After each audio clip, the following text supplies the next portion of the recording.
хүссэн хүн чинь биелэх боломжтой.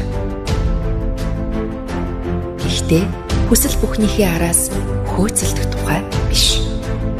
Харин нэгэн чин хүслээ сонгож түүнийг амьдлуулах тухай. Ухамсарт хэлэхэд бүх зүйл боломжтой мэт санагдана. Гэвч жинхэнэ хүч өөрийгөө танихаас эхэлдэг. Өөрийгөө мэддэг хүн хийрхдэггүй, анхаарлаа сарниулдаггүй, хүчээ тарамдуулдаггүй. Тэр үнэн зорилгынхоо төлөө алхдаг.